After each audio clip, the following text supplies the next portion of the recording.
Vamos aprender um pouquinho de história agora, é a história do Brasil agora, hein? É a história do Brasil, a história do Brasil vai cair no concurso, vai cair no Enem, e tu tem que saber, porque história é ciência que estuda os acontecimentos do passado que influenciam a vida do homem e sociedade. História estuda a trajetória do homem sobre a Terra, história estuda o passado da humanidade. Por que estudar história? Porque um povo que não conhece seu passado está condenado a repetir. Não podemos repetir, hein? Temos que saber o passado para fazermos coisas novas no presente, afinal lá vem tu de novo, né? Lá vem eu de novo. Somos um indivíduo entre outros 7 bilhões de indivíduos que pertencem a uma espécie, entre outras 3 milhões de espécies já classificadas que pertencem ao planeta que gira em torno de uma estrela. O Sol é uma estrela entre outras 100 bilhões de estrelas, pertencendo a uma única galáxia, entre outras 200 bilhões de galáxias, números universos possíveis e que vai desaparecer. Vamos lá. História. O Estado Novo do Getúlio Vargas era baseado no fascismo italiano e no nazismo alemão. Aquele negócio do líder, do regime ali ser cultuado como se fosse um deus, era isso que Getúlio gostava. Lembrando que o comunismo, né, a coluna Prestes, lembram lá na época do tenentismo? O líder da coluna Prestes, Luiz Carlos Prestes, tentou tirar o Getúlio, mas não conseguiu. Tá, pessoal? Olha aqui o tenentismo aqui, ó. Então, assim, ó, na época do tenentismo, o líder da coluna Prestes, Luiz Carlos Prestes, tentou tirar o Getúlio, mas não conseguiu, tá? Então, assim, ó, a coluna Prestes foi o quê? Na história do Brasil, a coluna Prestes foi os militares invadindo as ruas, colocando o povo contra o poder, tá? Lembrando que na Segunda Guerra Mundial, o Brasil aí apoia os aliados porque tinha interesses comerciais no jogo, né? Com os Estados Unidos, tá? Lembrando que o Estado Novo do Getúlio, que ele criou, né? Porque ele achou aí que tinha um comunismo, um plano para tirar ele do poder, aí, né? E esse Estado Novo, aí ele comandou o Brasil sozinho, o Getúlio, né? Como é que eu vou dizer pra você assim, ó? O Estado Novo do Getúlio, aí tá bom, tinha tortura, tinha prisão, tinha censura, e ele acabou com o Congresso e com a divisão do Brasil em estados. E quando eu falo estado, eu tô falando em estado, é um território politicamente correto dirigido por um governo, né? Muito bem. Agora, a gente sabe que depois, né, Getúlio Vargas sai do poder e os mesmos militares que ajudaram Getúlio Vargas a subir, né, fizeram ele descer também. Lembrando que depois teve um presidente no Brasil chamado de Eurico Gaspar Dutra. Eurico Gaspar Dutra, e ficou no governo até 1950. Depois Getúlio Vargas volta para o poder de novo, de 1951 a 1954. Getúlio Vargas aí, né, cria a Petrobras, depois ele se suicidou e algumas empresas detestavam o Getúlio Vargas, né, pessoal?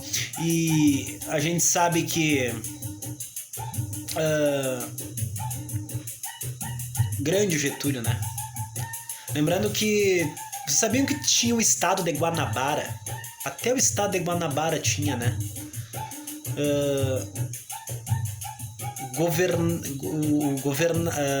Tinha um cara em 1954, tá? Em 1954 tinha um cara chamado Carlos Lacerda. Olhem bem isso aqui, olhem bem essa história do Getúlio aqui.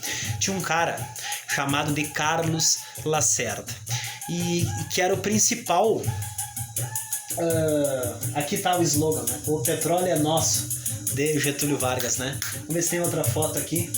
O petróleo é nosso. Aqui. E esse cara aqui... Então não esqueça que quem criou o petróleo foi Getúlio Vargas e a frase o petróleo é nosso.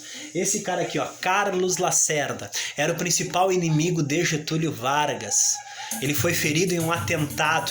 Todo mundo começou a falar que o Getúlio Vargas estava por trás disso. E o pior é que hoje em dia a gente sabe aí, né, que ele não teve nada a ver com isso aqui. Quem organizou o atentado foi o chefe da guarda do Carlos Lacerda, né? Gregório Fortunato, tá? Fez tudo isso sem ele saber, tá? O Gregório Fortunato. tá? Lembrando que o Carlos Lacerda, ele governou aí o estado da Guanabara. O estado da Guanabara foi... Sabe a cidade do Rio de Janeiro? Era conhecida como estado de Guanabara. Ficou aí como um estado de 1960 a 1975. Lembrando que a etimologia, né, do tupi, ou seja, o nome Guanabara vem do tupi, quer dizer seio mar, tá? Então, qual é? Vai cair no Enem, vai cair no concurso. Qual era o principal inimigo de Getúlio Vargas? Carlos Lacerda. Depois do Getúlio Vargas, a gente sabe que o Brasil aí ganhou um presidente da República atrás do outro. E alguns dizem até que o Brasil virou um caos, né? O primeiro presidente depois do Getúlio Vargas foi esse cara aqui, ó, Juscelino Kubitschek, tá? E a gente sabe que a oposição tentou impedir o Juscelino aí de ser presidente, mas o exército garantiu a posse dele. Lembrando que o slogan do Juscelino Kubitschek, a gente sabe que é 50 anos em 5, né, pessoal? Muito bem, 50 anos em 5.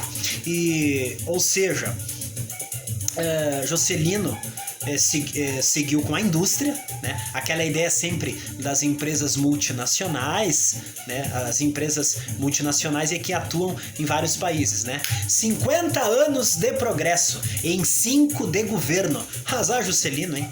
Metas em energia, em transportes, em alimentação, né? Indústria de base. O Juscelino prometeu ajudar na educação e a construção de Brasília. Olha aí, pessoal, Juscelino deixou dois legados. A primeira foi a construção de Brasília, em 21 de abril de 1960, a nova capital do Brasil. O segundo legado do Juscelino foi uma inflação absurda, tá? O Juscelino já tinha pegado um país cheio de dívidas e construiu Brasília no momento que não podia.